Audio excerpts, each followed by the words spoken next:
Tired of the everyday grind? Ever dream of a life of romantic adventure?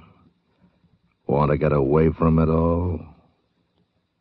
We offer you Escape. Escape, designed to free you from the four walls of today for a half hour of high adventure.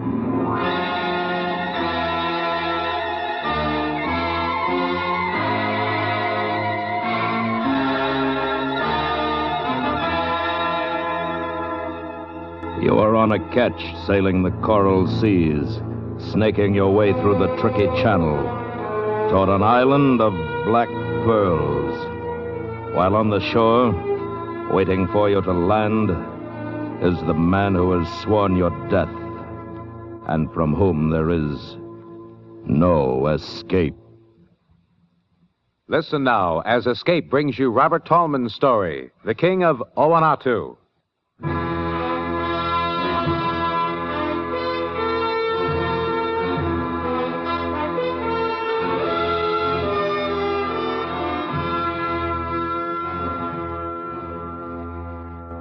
The island we were looking for was roughly 15 degrees north by 145 west. We sailed around it 3 times before we spotted the break in the reef. Hacker rode us in on a tricky swell and snaked through the channel before the surf could hit back at us.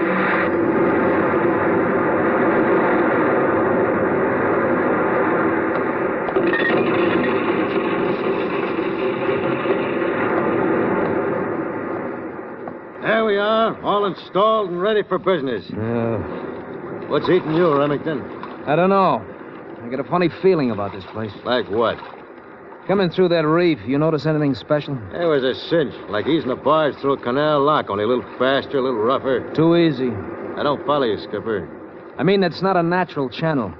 It's been scooped out of the rock. What makes you think so? You could see where the coral was chipped smooth on the sides. This I want to see for myself.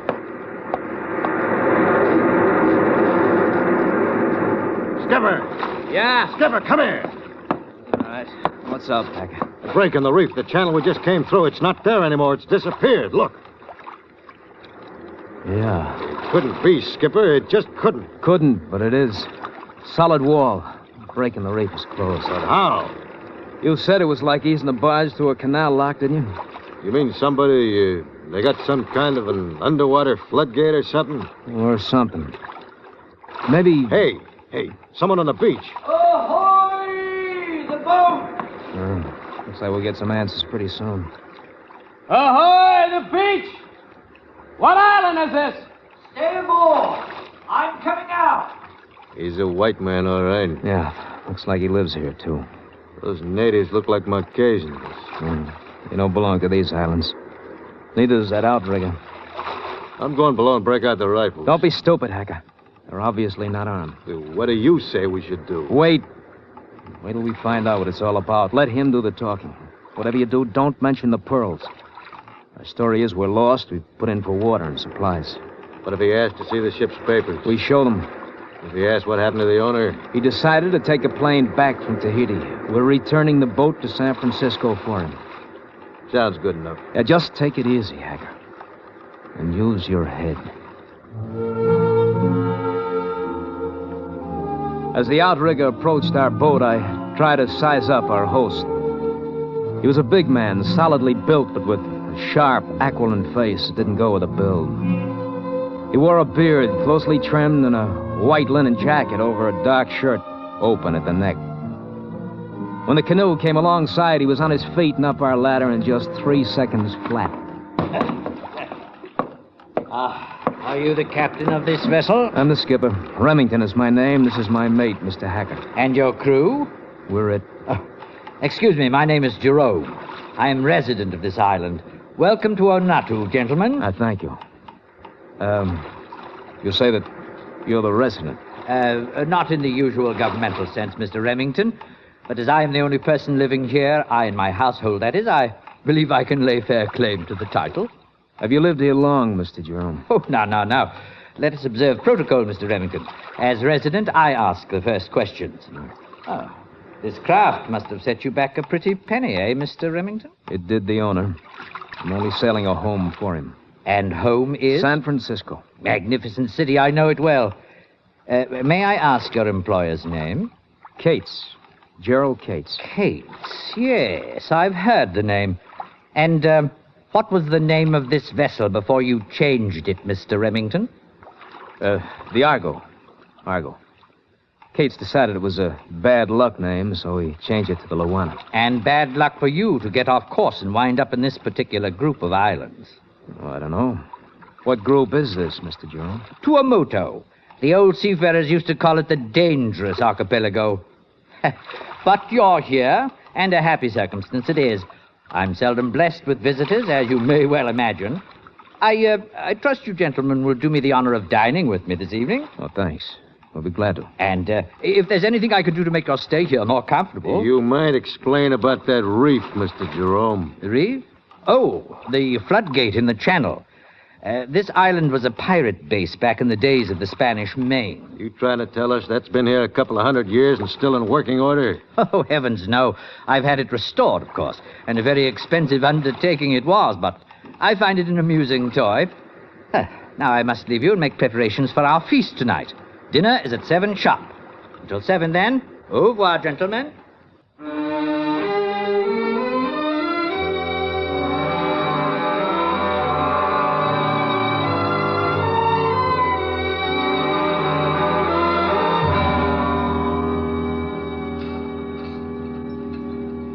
More brandy, gentlemen? No, thanks. I trust my humble board was worth coming ashore for. What's the point, Mr. Jerome? Fattening us up for the kill? Oh, dear, no, Mr. Hacker. I dare say some of my natives have tasted long pig in their time, but I have expressly forbidden it here.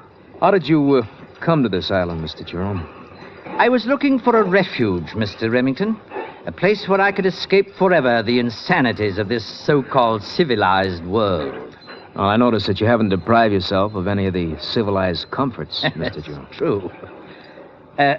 Mr. Hacker, you seem uncommonly silent. Oh, perhaps another dram of brandy will loosen your tongue. I think I'll go for a walk, if you don't mind. Coming along, Skipper? I'll finish my brandy. Suit yourself. See you aboard. You sure you don't feel the urge to go a-roaming, Mr. Remington? Later, maybe. Yes, you'll have plenty of time to explore the island. Plenty. Are you ready for coffee now? Oh, why not? Oh, you like our coffee? And an extra special surprise comes with it. Something I've been saving to the very last. Oh, really, Mr. Jerome? Not a dessert, Mr. Remington. A different sort of tidbit. Timo. Yes, Mr. Jerome. Tell Missy Michaela to fetch our coffee. Yes, Mr. Jerome. Missy Michaela, Mr. Jerome say you bring coffee now. All right, Timo. You needn't shout the house down. Ah, dear girl. Prompt and obedient as always. Oh, set the tray here. I'll pour, my dear.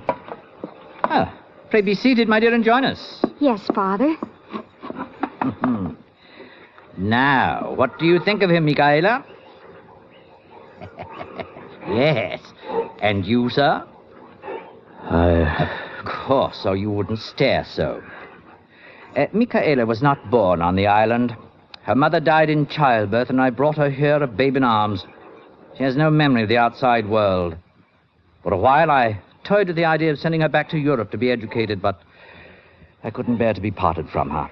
Nor I from him, Mr. Remington. And then there is always the danger of war. She is safe here. Safe.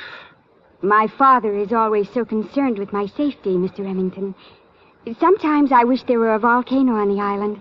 I would climb right up to the crater and spit in it, just to give him something to really worry about.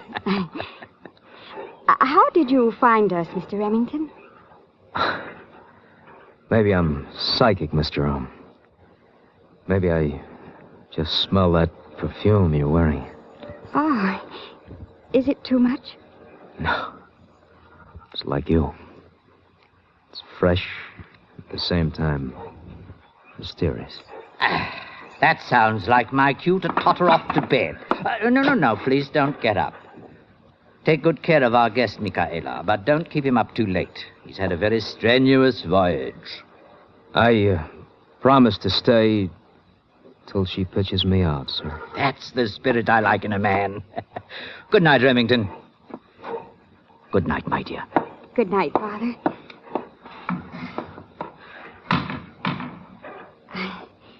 Now, Mr. Remington, tell me why I'm so mysterious.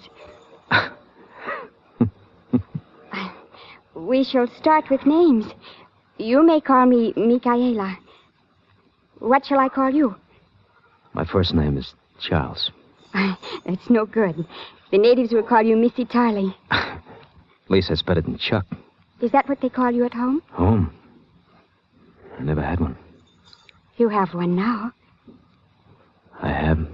Yes. Right here. I'd love to believe that. Well, you may be quite certain of it, Charles. Why, Michaela? Because Father will never let you leave the island. He never lets anyone leave.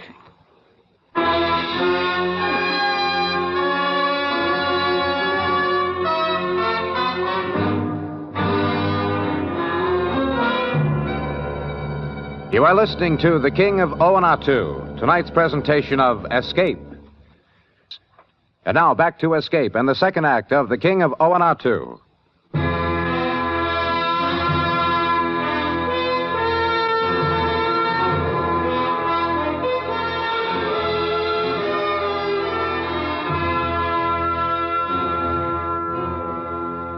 I'd come to the island looking for pearls. I'd found something else. And where I stood, it looked a lot better than pearls. When I said goodnight to Michaela, the sun was up. Hacker still hadn't come aboard. I guessed that he was sleeping off the effects of the moonlight and a native coconut wine. I stretched out on the deck, and the next thing I knew, the sun was straight overhead, and Hacker was prodding me with his foot. Wake up, Skipper. I got news for you. News? Oh, who needs it? Maybe these will make you sit up and take notice. Hey, what? You're not dreaming, Skipper. Those are pearls. Black ones. The kids in the compound play marbles with them. Pearls. Black pearls. I thought that'd snap your attention. Just thinking what a string of these would look like around the neck of a certain girl. Where did you go last night? Stayed right there on the veranda. Jerome served her with the coffee. How come? His daughter. Boy, he's even more worried about us than I thought. What's that supposed to mean? Skipper, I had a talk with Jerome's head man last night, the Kanaka chief. All right, so? Well, in the first place, Jerome is practically fanatical about that daughter of his. Has her watched night and day. Exception. He left her alone with me last night. Don't be too sure of that. Why should he have her watched? Some of the natives are homesick for their own island. They're being kept here against their will. All right, what's that got to do with Michaela? Jerome's afraid they might grab her and hold her as a hostage for their freedom. They know their way around these waters. Yeah, they're good swimmers, too. But I doubt if they could make it to the Marquesas. They could make it in a native boat. He wouldn't let them build one. They tried to do it secretly, but they were always found out. And what's his power over them? Guns. Jerome has got an arsenal. Why don't they break in and take over? They tried that, too. Once. What happened? The lucky ones were shot dead on the spot. The lucky ones? Yeah. The others were tortured, hung up over a fire, and slowly toasted from the toes up. Why? Why? Why would any man go to such extremes to hold on to a few native workers that could easily be replaced? You're the one with a college education. You tell me. He said something last night. His daughter, I mean. She said he never lets anybody leave the island. She should know. Thought she was kidding. Some kidder, that dog. She's okay, Hacker. You got it bad. Yeah. I wonder how she'll feel after we've knocked off her daddy. What are you talking about? About getting off this island. One thing I'm sure of, we'll never make it as long as Jerome is alive. Well, there's one sure way to find out. How's that? Ask him, Hacker, my boy. Ask him.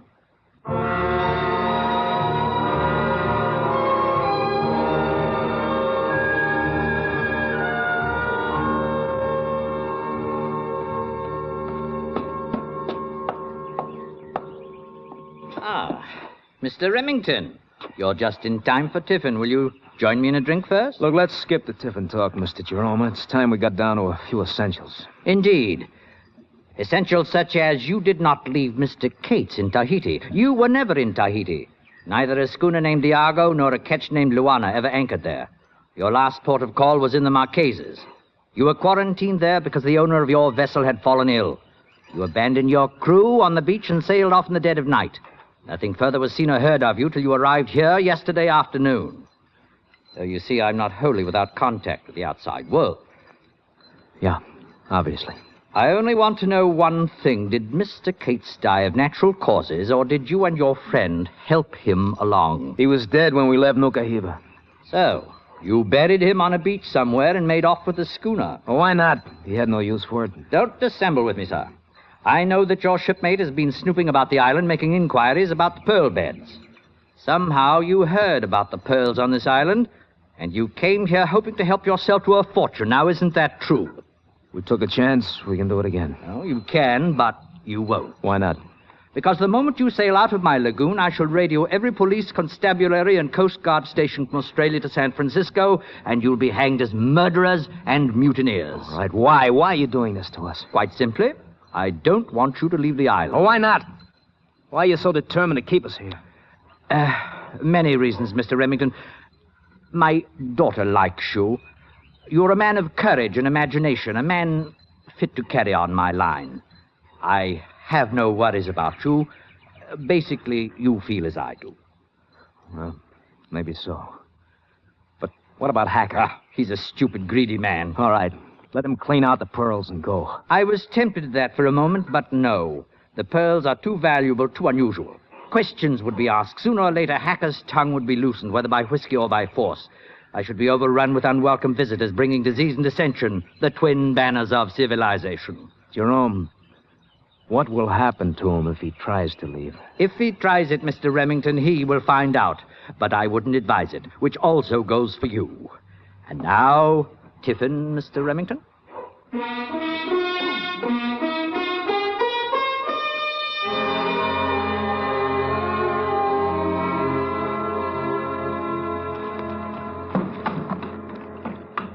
Who's there? Me, Skipper. Throw over the ladder. Look, where you been all day? Exploring. Did you find anything? Come in the cabin. All right. I drew a rough sketch map of Jerome's setup. All right, come on, let me see. Turn up the lamp there, will you? Hey, here. Here's the lagoon where we're anchored. Out on the point here is the radio shed. Here's where the guns are kept. What about the floodgate? It's operated electrically. The switch is in Jerome's room right by his bed. Well, what happens when you work at any noise? No, but lights go on all over the place. Michaela might do it first. She in this with us? Oh, not yet. What makes you think you can trust her? I've got to. What if she plays it on Daddy's team? I told you. I'm not leaving here without her, no matter what. That makes me Patsy, doesn't it? Look, the boat's all yours if you want to go it alone. Oh, thanks. All right. I'll help you just the same. You don't act like you're too anxious to get away.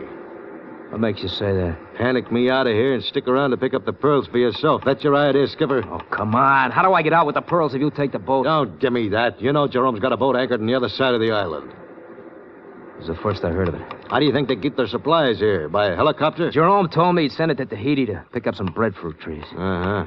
Look, where's the anchorage on that shore? There's a blind inlet there. Never spot it unless you know just where to look. Why not take his boat? Save fiddling with the floodgate.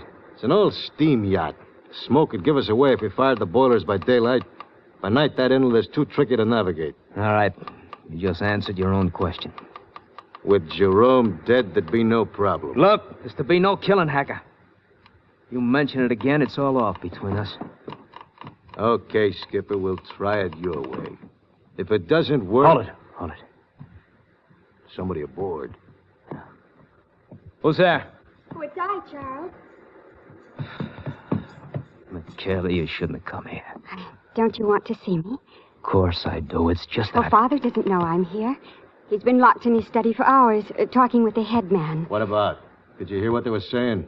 Oh, I couldn't hear much, but Father was very angry with him. Look, do you know what about, Michaela? It's very important that we know. He said that someone has seen him, the head man, that is, diving for pearls in the inlet. You know anything about that, Hacker? What if I did? You agreed we had to make a choice between a clean getaway and the pearls. If Jerome has the slightest suspicion... Okay, Skipper, it still goes. You're sure of that? You're the skipper, Skipper. Okay. Break out a rifle. Get into that dinghy and row ashore. Grab that head man when he leaves Jerome and bring him aboard. What for? I want to know how much he's told Jerome. Okay. But I won't need a rifle. You've got a lot of trust in that Kanaka. We got a lot in common. He wants to get away from this island, too. Okay. Get moving. See you, Skipper. Charles, what's it all about? What does it mean? Listen to me, please, Michaela. Look, I'm leaving the island. I thought you loved me. Will you let me finish up? I want to take you with me.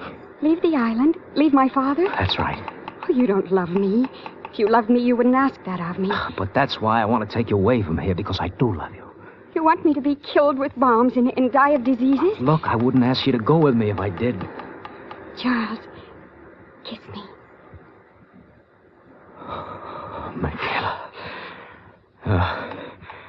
Now do you believe me? Oh, yes. Yes, I believe All you. right, then it's settled, huh? But what about Father? What if he tries to stop me? It's a chance we've got to take. I'm afraid, Charles. It's funny. All my life he's talked about keeping me safe, and all I've ever really been afraid of is him. Look, Michaela, you trust me, don't you? You're not afraid of me. Oh, no. With you, I could never be afraid, even if bombs were falling all around us. Then you'll help me. You'll help us get away. Yes. Oh, yes, Charles.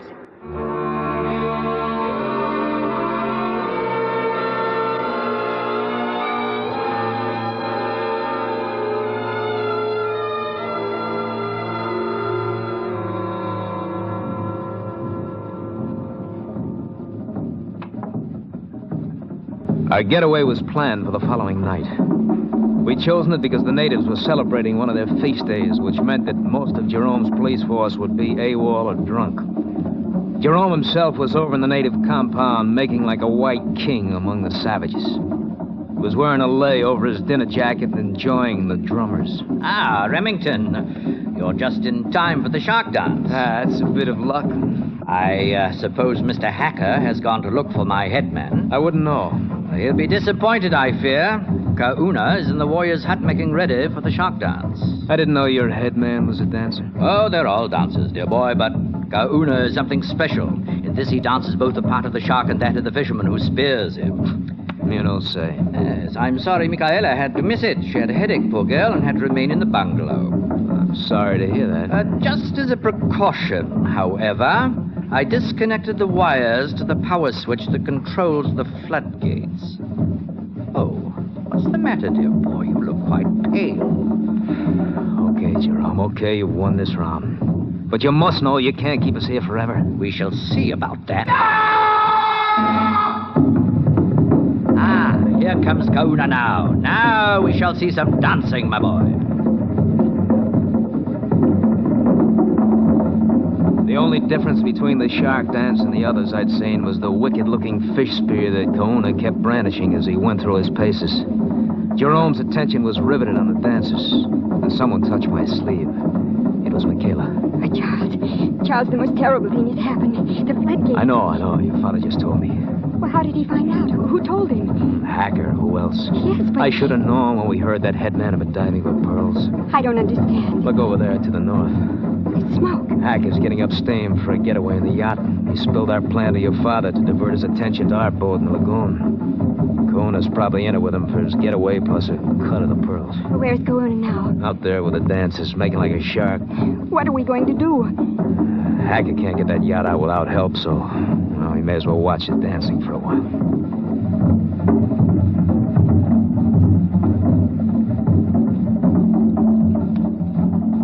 Oh, that's strange. What? That isn't the shark dance he's doing. What is it? I don't know. It's... Charles! What is it? What's the matter? Oh, Father, watch out! That spear! He's going to... Oh, Father! Charles, the spear's in his Look, chest! you stay here. You stay right here. Oh!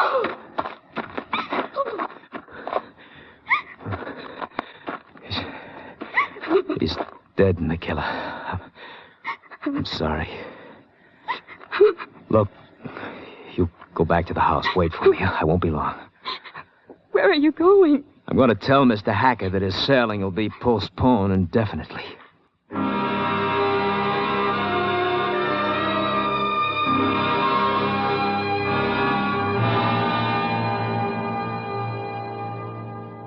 I could have saved myself a hike across the island. Hackett didn't have a prayer of navigating that inlet without the headman's help, and Kauna never made it to the North Shore. A couple of Jerome's gendarmes cut him down just outside the compound, just like they did the Hacker on the boat. I found the pearls in the galley, cans labeled coffee, sugar, and flour. I picked out enough for a matching string for Michaela, and I dumped the rest back into the water. It was a crazy thing to do, but as I look back on it, maybe it wasn't so crazy after all. In a way, Jerome was right. It was a nice island. And the way things are going in the world, I might want to go back and settle down there myself someday. So, why spoil it?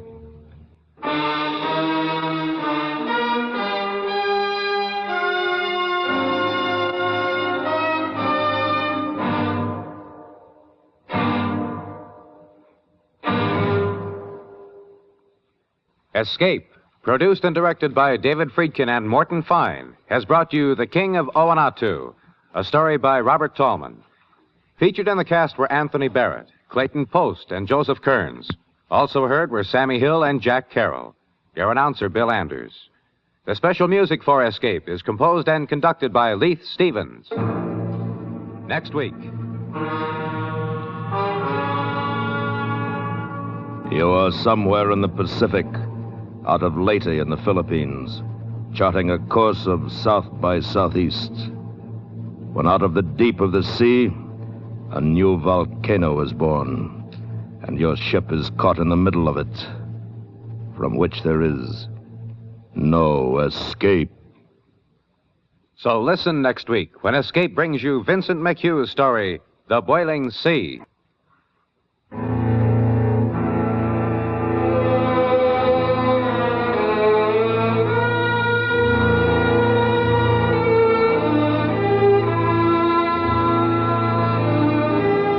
America listens most to the CBS Radio Network.